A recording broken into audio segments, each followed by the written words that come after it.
Hello, and welcome back to Modding with an Iron Fist. Today, we are going to show you how you can add your own new creatures to the game. Creatures have many assets, art, sounds, etc. What goes into a creature? Let's load up the game and find out.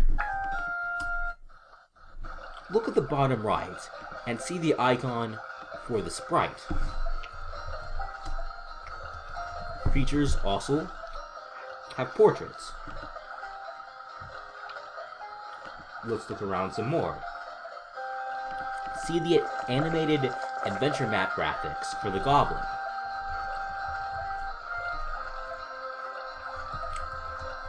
And of course, they have battle graphics. They attack. They take damage. They die. They fidget every so often. We need to provide creature frame information to tell the game what image goes with which animation. And of course, they have sounds for all of those.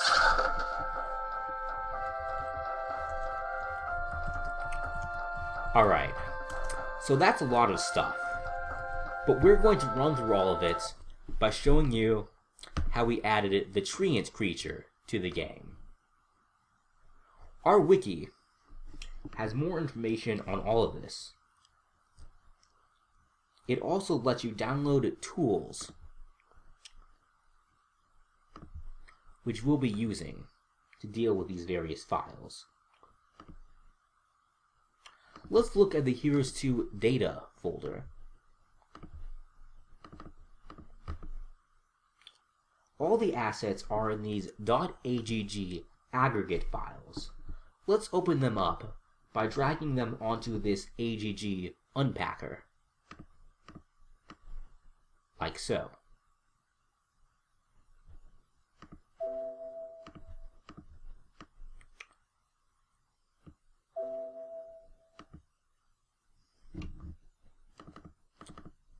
And those are the files. Iron Fist also puts this creatures.xml file here, which stores other information about the creatures. Let's have a look at it.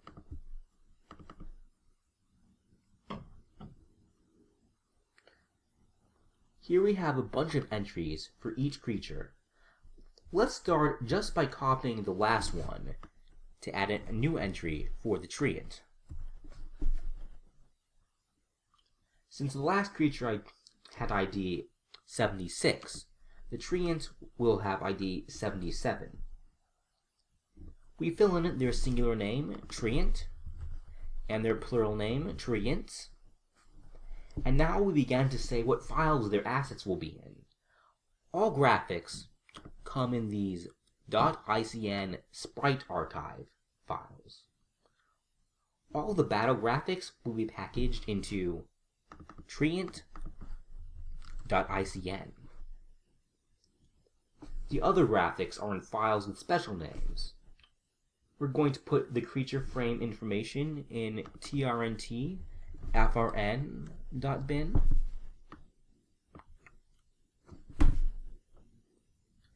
And finally, we need a 4-letter short name, trnt. That will be used in the sounds files later on.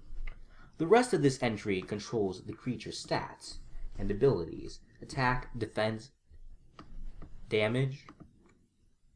That's all pretty straightforward, so I'm going to skip dealing with it, other than to take away this 2 hex era attributes, since Treants only take up 1 hex. Alright, let's start with the graphics. We said that the battle graphics will go in treant.icn.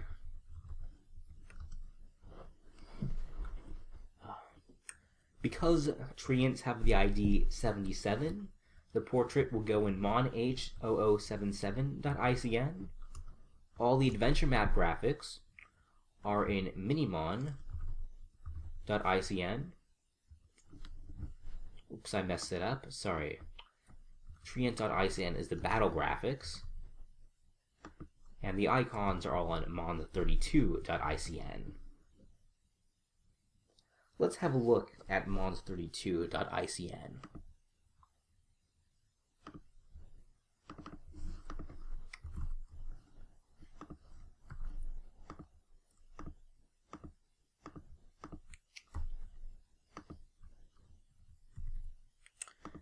One moment. All right, let's copy that. Just bring it over to my working directory. All right, we can open it with a program similar to how we opened the AGG file.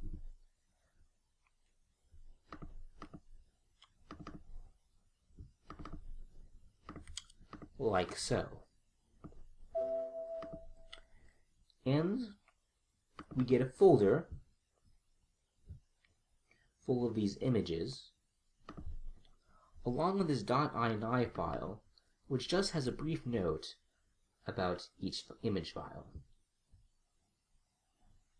These are normal images, but they use the Heroes 2 palette, which contains these colors. And there are also some special colors for things like transparencies and shadows, but that's all on the wiki.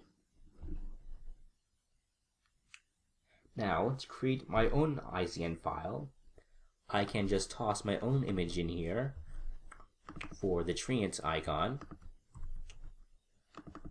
I make a brief note about it.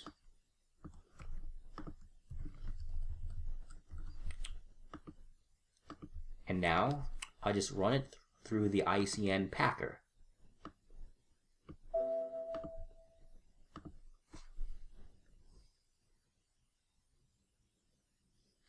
I've already prepared folders for the other images: portrait, adventure map, battle, and I'll just run those through as well.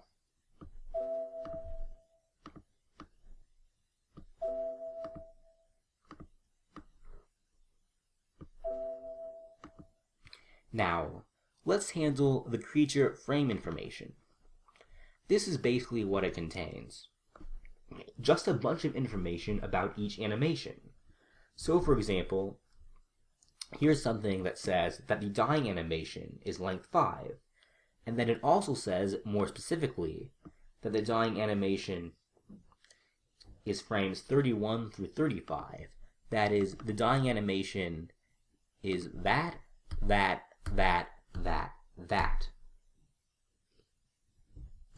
There's a few other things in this file, but it's all on the wiki.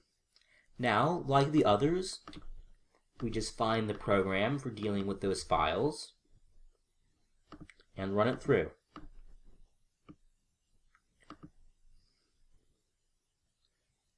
You now have your very own creature frame information file. The sounds are raw WAV files.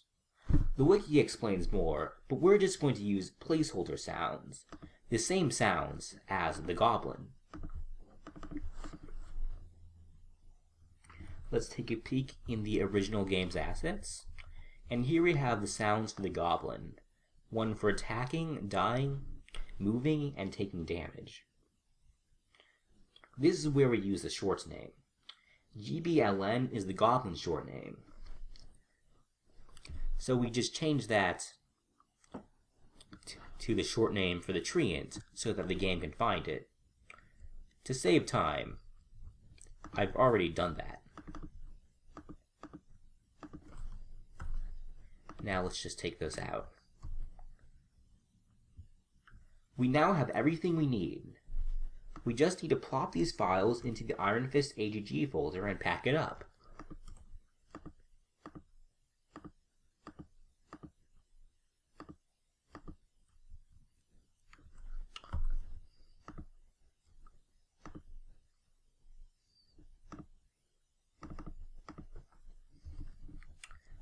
Okay, we put them in that folder.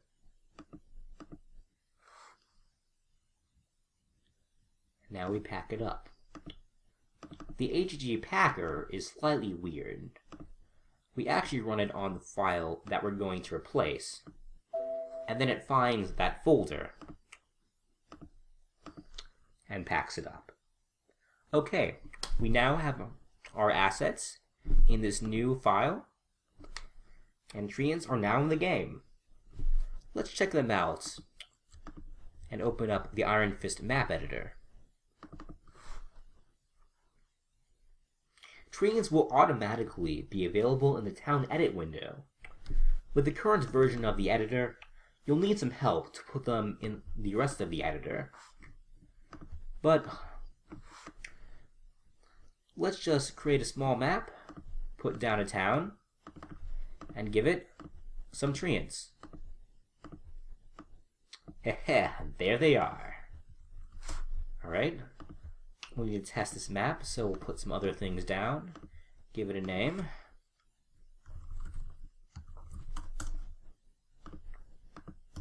And now, let's have at it. We open up Ironfist itself.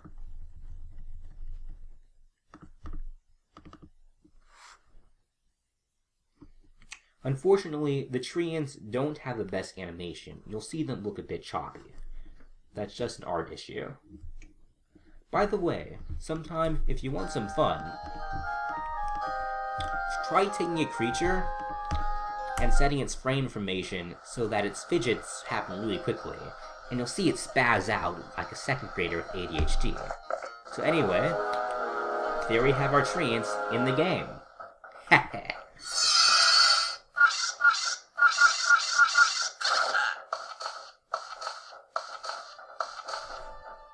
You now know how to put creatures in the game. Now take your new skills and build some awesome ones. See you next time on Modding with an Iron Fist.